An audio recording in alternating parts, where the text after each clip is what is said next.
જય શ્રી કૃષ્ણ. સ્વાગત છે તમારું છાયાની વાનગીઓમાં. આજે હું તમારા માટે બનાવવાની છું મગની દાળના પકોડાનું શાક, જે આપણે તળ્યા વગર બનાવવાના છીએ. તો બનાવવાની શરૂઆત કરશું. હવે તેને માટે મેં અડધો કપ ફોતરા વગરની મગની દાળ લીધી છે. હવે આ દાળને આપણે પહેલાં સરખી રીતે ધોવાની છે. તો તેને માટે એક બાઉલમાં આ દાળ બધી નાખી દઈશું અને એને 3-4 પાણીથી સરખી રીતે ધોઈ લઈશું.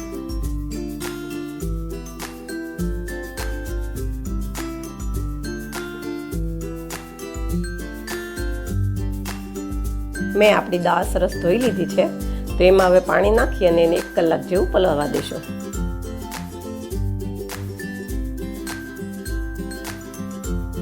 આ દાળને પલળતા બહુ વાર નથી લાગતી. જો તમારે ઉતાવળ હોય અને અડધી કલાક ગરમ પાણીમાં તમે રાખશો તો પણ દાળ સરસ પલળી જશે. અત્યારે આપણી દાળ સરસ પલળી ગઈ છે. જો હાથેથી દાણો દબાવીએ તો એ સરસ તૂટી જાય છે.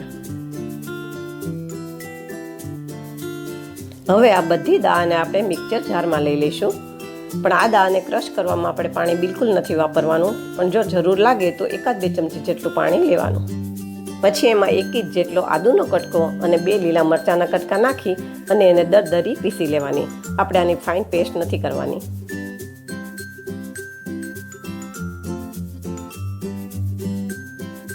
હવે જુઓ, આપણે આવી દાળ ક્રશ કરવાની છે.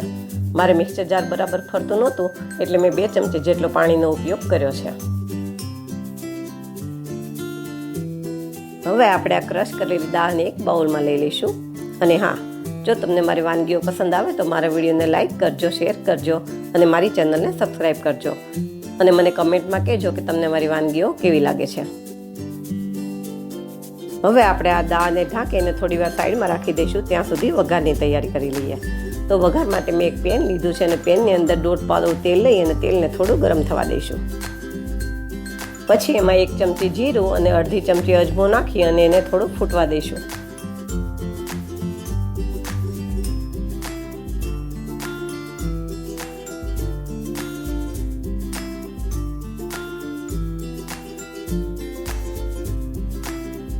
હવે એમાં 1 લીલા મરચાંના કટકા, પણ એ લાલ થઈ ગયું છે, 1 ચમચી આદુ મરચાંની પેસ્ટ અને 7-8 કળી લસણના મેં નાના કટકા કરીને લીધા છે એ નાખી દઈશું અને એને થોડુંક સાતળી લઈશું.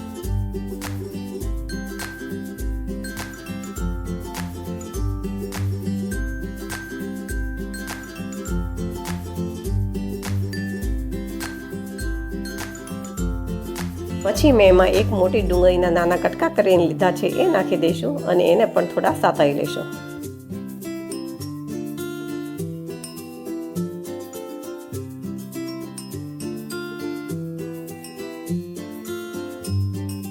હવે આપણી ડુંગળી બરાબર સતળાઈ ગઈ છે.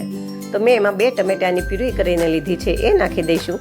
મસાલામાં જોઈએ તો 1 ચમચી મીઠું, અડધી ચમચી હળદર, 1.5 ચમચી જેવું લાલ મરચું, સાથે 1 ચમચી ધાણા જીરું અને થોડી હિંગ નાખી દઈશું. હવે આ બધા મસાલાને આપણે સરખી રીતે મિક્સ કરી દઈશું અને તેલ છૂટું પડે ત્યાં સુધી સાતળી લઈશું.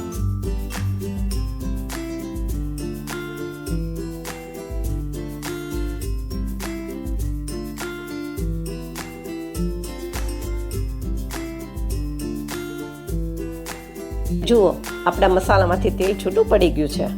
તો આ ટાઈમે આપણે ગેસ બંધ કરી દેવાનો છે અથવા સાવ ધીમો કરી દેવાનો છે, કેમ કે આપણે આમાં જો દહીં નાખશું તો એ દહીં ફાટી ન જાય એટલા માટે. હવે મેં આમાં અડધો બાઉલ જેટલું દહીં ફેટીને લીધું છે એ નાખી દઈશું અને દહીંને મસાલા સાથે બરાબર પહેલાં મિક્સ કરી દઈશું.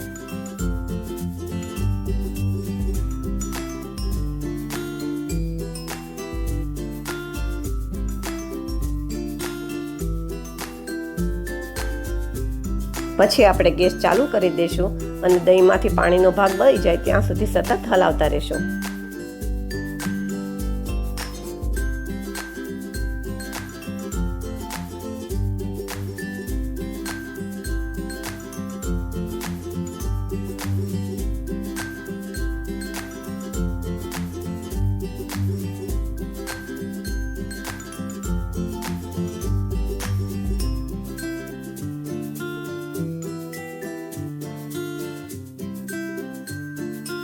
હવે આપણા દહીંના મસાલામાંથી તેલ છૂટું પડી ગયું છે.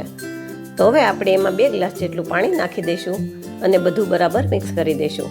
પછી એને ઢાંકણ ઢાંકી અને પાણીને ઉકાળી લઈશું.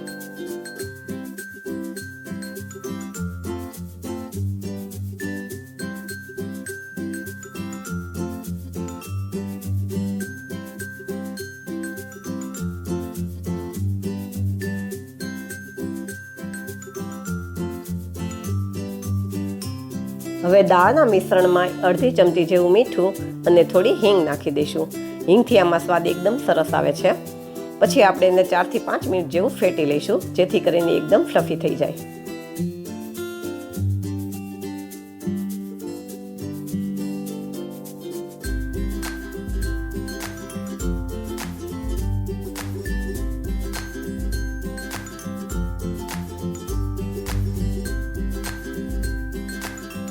આપણે મિશ્રણને 4 થી 5 મિનિટ ફેટ્યું તો એનો કલર પણ બદલાઈ ગયો છે અને એકદમ ફ્લફી થઈ ગયું છે.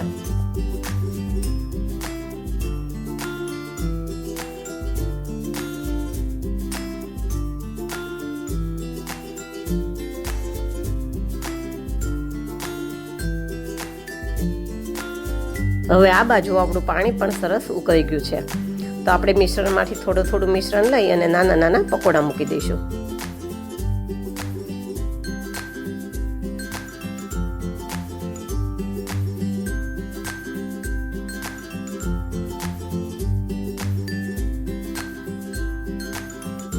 હવે પકોડા મૂકતા ટાઈમે આપણે ગેસ એકદમ ફાસ્ટ જ રાખવાનો છે, કેમ કે જો પાણીનું ટેમ્પરેચર એકદમ હાઈ નહીં હોય તો પછી પકોડા એકબીજા સાથે ચોંટી જશે, એટલા માટે.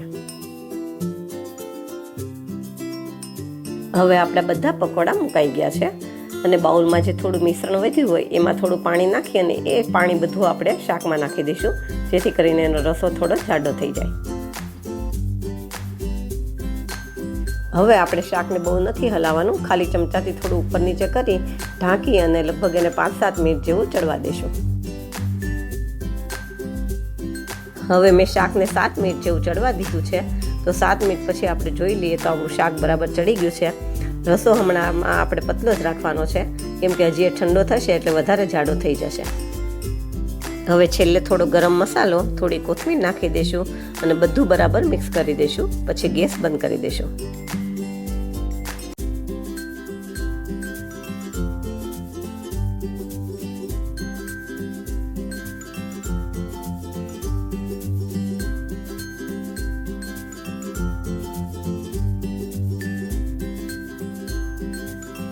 હવે આપણે ઉપરથી એક વઘાર કરવાનો છે.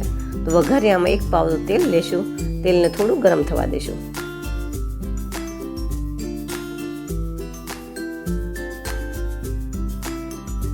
પછી એમાં 3-4 કળી લસણના કટકા નાખી અને એને થોડા સાતળી લેશું.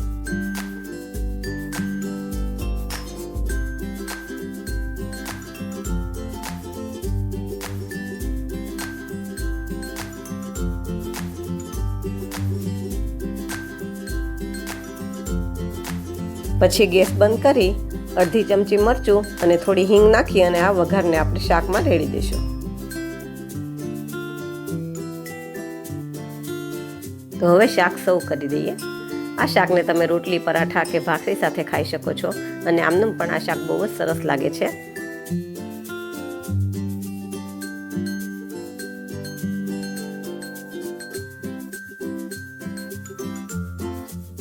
તો તૈયાર છે આપણું મગની દાળના પકોડાનું શાક. આવી જ નવી રેસીપી સાથે ફરી મળશું. Thank you.